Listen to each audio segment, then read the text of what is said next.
I gave, oh, she's not there anymore. You got it. Was she a friend? Witness. She's in the bathroom or something? Very similar answer to her. But I'm going to preface it by one of my favorite quotes. You've probably heard me say it before, that every action is measured by the sentiment from which it proceeds. The most important thing is your conviction about what you're going to go do. You've got to become the strongest version of you before you go out there and start, or at least be on the journey. You know, it's never ending, it's dynamic. But at least have a firm grip on your journey of becoming the strongest version of you before you can expect to inspire anyone else. And when you're in business, I said this before also, it's a transfer of passion. Really that's what sales is, right? I listened to an audio program by Brian Tracy several years ago, and he says, the best salesman, because that's what you're gonna become. You're a salesman. You know? First, you're a salesman. Because even if you're a great trainer, you got all the information, everything in the world, and nobody hires you, you're not a trainer. You're a salesman first. And I think people need to understand that. For sales to work, you've got to transfer passion. So it's from me. Right. And the way it looks in business is conviction. Your passion will look like a strong conviction about what you're offering. Now, the very thing that you're most hesitant about, which is, why would anybody want to train with me, right? Right? Because I know you asked the multiple questions, but that's the one that I wanted to work with first. That very question in you will, and that very hesitation in you, that ambiguity within you, is going to color everything you do. Every piece of marketing material you make, every conversation you have with a potential client is going to be colored with, I'm not too sure about myself. And so I'm giving you a shitty answer. My answer is very similar to his, is I train people in the backyard, and if you don't train in the backyard, then you're a retard.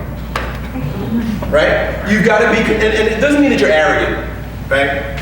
But it means you're firm. Hey look, backyard training is where it's at. In fact, it's the wave of the future and it's historical past. You're still training in air-conditioned gyms with treadmills and such, then there's something wrong with you. And then you start creating good guys and bad guys. You see these guys, they train in the backyard. And this is what they get, because they train with me, and this is what's going on, and this is the best shit ever. If you want to hang out with those guys, fine, but get out of here. It's conviction, right? You see? And you can only cultivate that in yourself. That's something that you're going to have to practice. And you're going to have to convince yourself. See, what's very important is we think that like some people have things, you have this trait, you have this character trait. Really, oh, I heard it was really good. Oh, I think it was Alan Watts I was listening to today. Really, everything is just a story you're telling yourself. Right. Right? You're able to approach the world with a particular virtue, but that virtue is only a manifestation of a story that you're telling yourself. And we're all telling ourselves stories. All of us. The clothes you wear, the people you hang out with, everything about how you're going about your life is a story you've told yourself, someone has told you, but bottom line, you've accepted. So what I'm basically saying is you're gonna have to brainwash yourself. And you brainwash yourself just the way everybody else is brainwashing you, with repetition and passion. Look in the mirror. That sounds crazy, I know. But look in the mirror and you look at yourself and you say to yourself that backyard training is the only training that matters, is the training that everyone should do, and I'm a master of backyard training. And at first it's gonna be cognitive dissonance. I'm talking to myself and it's fucking weird. There's gonna be all type of resistance. But that resistance is the same resistance that she experienced when he opened her mouth. You're gonna feel it, but you're gonna feel it at a visceral level. What happens when that resistance is broken? A brand new you emerges. Get over the discomfort of the resistance, and a brand new you emerges. You'll breathe deeper. Was there a step for you between, you know, all the parts and stuff to where you are now? I mean, I know the obvious thing. When you're convinced, it's very easy to cultivate courage. So I'm going to give you the step, right? I'm going to give you my step. And it'll be cool. It'll be cool to hear. But the fact is that you're going to experience something different, but I'm going to give you the key that allowed this step to happen. And it's courage. I went from training out of my van, right? This principle applies across the board to everything. It's conviction and courage. I trained people out of my van, and I realized I was getting sick and tired of literally driving across town with 1,000 pounds of sandbags, tires, barbells. Like I had a gym on wheels in this 1988 van that my dad gave me because I didn't have anything else to drive. And it didn't have windows. And when it would rain on me. And I was just like, I'm a warrior, I can do this. It did not matter. The car stunk because the rain, mildew, and so I'm fucking doing this thing. But after a while, I realized, okay, if this is gonna go anywhere, I need to jump, right? So you're thinking. I feel that point. I feel like there is a point where you have to say, okay, I'm just gonna do this. And stop being just kind of idle about it and really say, hey, now I'm gonna really, I'm just gonna do it, make it happen. Okay.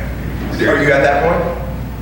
I feel like I'm realizing that. It's right coming. now. Yeah, I'm trying to. So, good. You gotta practice. You see? So, I invite you to recognize when that point comes and you're gonna be like shit. You're gonna be quaking in your boots. That's when you jump. Don't wait. Don't hesitate. Jump. It's gonna look like on paper, it's like you're an asshole. Why are you doing this? This doesn't make any sense. A number of things are gonna happen. You're gonna jump, you're gonna be quaking in your boots. The quaking means it's time to do something.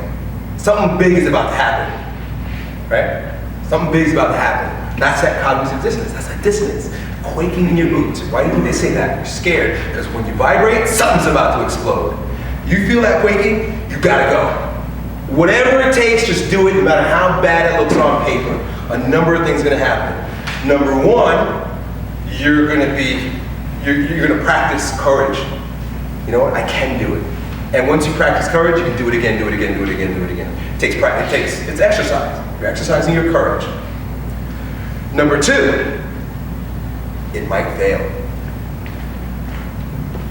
That would be great if it fails, because you just discovered one way it doesn't work. Be prepared to fail. I was very prepared to fail. I even had a failure plan, which is like a little weird, because it's like, the whole idea of failure is you don't know what's gonna happen. How do you plan for your failure? But I planned for my failures. And my plan was, okay, I'm not going back to a job. I live in Florida. There are migrant workers that they pay to pick oranges. I can do that, because I was not going back to a respectable job. So pick fucking oranges, right? So you're developing an attitude of courage. You've just learned how it won't work. And that's essentially it. It's practicing your courage and being okay with failure, because if you keep knocking on doors, eventually one will open. I don't have a blueprint. I don't have a definitive answer. I have encouragement for you. When you feel scared, go do that thing. And whatever happens, good for you. When you were scared, you got the van? When I was scared, what I did was I decided to open my gym. So, want to hear the story about me opening my gym? Because it sounds just like the one that I'm encouraging you to do. I had a mortgage that I probably shouldn't have had. This was 2007, so the banks were getting ready to fuck us. So it was like, hey, I have a mortgage, everybody. We're going to bail ourselves out anyway. They shouldn't have given me a fucking loan. I had a mortgage. I had my wife and my first daughter, and I started my business. Everything was like on quaky ground. And I was like, okay, and I don't even have any money. I don't have any clients. I'm driving this fucking van across town, and it was time to do something else. Imagine, like all that shit is quaking. So, boy, it's funny, like credit, it's an interesting thing the way we play this money game in the country. But anyway, credit card companies were still sending me these blank checks. Who gives me a blank? Like, really? I should have gotten a blank check. I got a blank fucking check. And I wrote the blank check out, and it paid for my first 3 months at my gym. And it was just which was a garage, which wasn't a nice garage. You know, we had feral cats everywhere, crackheads coming, and really nice ladies that if you paid them right amount, you might get a blowjob. All hanging out in the same neighborhood. It wasn't nice, but it was like, it was mine. You see? And I used credit cards to pay for the first 3 months. If a business analyst came and looked at what should have been my books, he would have been like, okay, kid, you're retarded. Like, what you're doing doesn't make any sense. This is a bad idea. And long story short, ta-da, here I am. You see?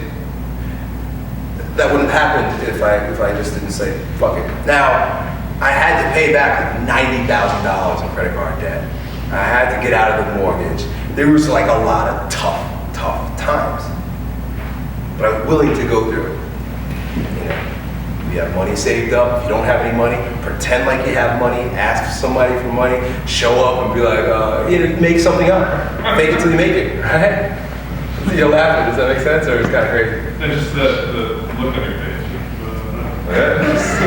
You figure it out. It's funny because when you're under pressure, your ideas are magical. My best ideas came from days when I was like, okay, Kyle, I don't have any money for rent. Well, you better go figure it out. Cool. And my most magnificent ideas have come. And I was like, bang, I did it. So I kind of almost thrive on, like, I feel good for you. You put yourself in that pressure situation. Yeah, when you get comfortable, all of life is a gamble. It's interesting and fun. It's an adventure if you keep looking for dangerous shit to do. You know? Because the minute you start getting comfortable, it's like, maybe I'm just neurotic, but it's like, it's just too fucking comfortable. Let's go play some games. And it usually is a gamble. But like that's where the magic lies, is in the gamble.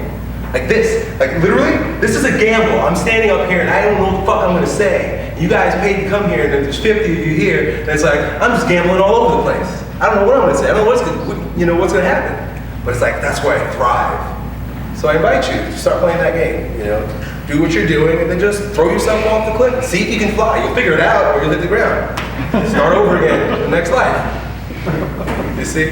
Is that helpful? Very I want to impart courage. Tactics, strategies, blueprints, useless. Courage, you can make anything happen, and you do it your way. You come back to me 3 years from now and be like, guess what? This is how I did it. Wow, that's fascinating. How'd you do it? Courage. Got it? You can practice courage by embracing that fear. Looking for fear. Got it? Cool. Okay.